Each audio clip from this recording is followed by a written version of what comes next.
Bien sûr, de crypto, les infos crypto pour ceux qui n'ont pas le temps. Fin de la correction pour Bitcoin et les cryptos. Bah, pas sûr, les gars. On va parler de ça ce matin. Je vous montrer aussi un indicateur qui a atteint des niveaux extrêmement bas. C'est complètement ouf. Ça fait longtemps que j'avais pas vu ça pour le coup. Et on va aussi, en deuxième partie de vidéo, pour tous ceux qui restent sur YouTube, faire une analyse d'un alt qui est vraiment très très cool, qui a été suggéré par notre ami Sylvain sur le groupe Telegram. C'est parti, le BTC, il prend 3,7% ce matin. On a repris les 28 000 dollars, 28 400 dollars. Ethereum 2,2%. Pareil pour BNB et aussi XRP. On a ADA aussi qui fait un joli rebond de 4%. Missile Sol 4,6%. Ça fait plaisir. Le reste de la map est vraiment très très verte ce matin. On y va direct sur le BTC en daily, les gars. Est-ce que la correction est vraiment terminée? Bah les gars, vraiment pas sûr, hein. Tout simplement, on a réintégré ce range et en fait on a rebondi sur le bas du range. On le voit bien sur les corps de bougie.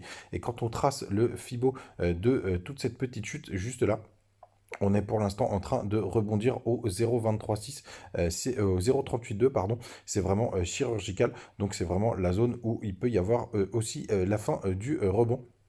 Donc faites vraiment attention les gars, et on est aussi sur le haut du range. Donc moi personnellement, pour moi on a juste réintégré le range. Je pense pas que la correction est malheureusement finie. Mais les gars, bien évidemment, c'est que des probabilités, que des analyses techniques.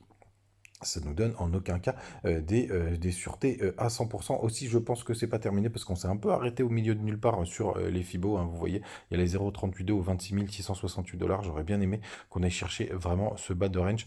Pour le coup, on s'est arrêté un petit peu avant.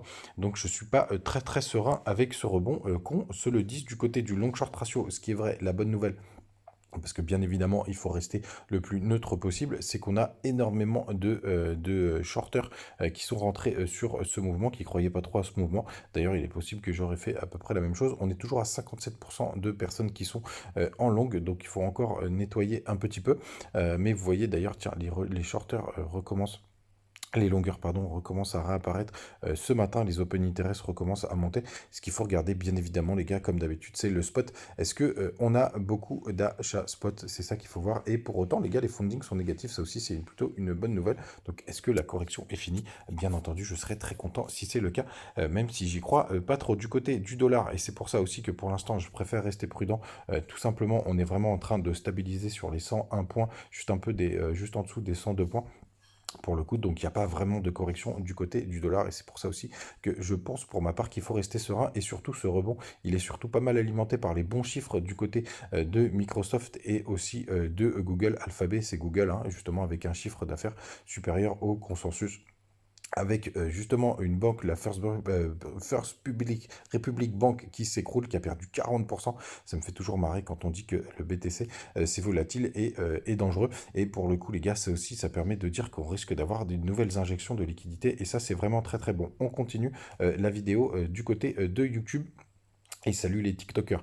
Du coup, on continue les gars avec l'alt du jour, donc, qui a été proposé par Sylvain, c'est NIR. Et pourquoi NIR il est vraiment très intéressant? Bah, tout simplement parce qu'il est en train de toucher des points bas long terme. Donc là, je vous présente toutes les infos sur BingX, hein. Vous avez aussi les infos sur la monnaie.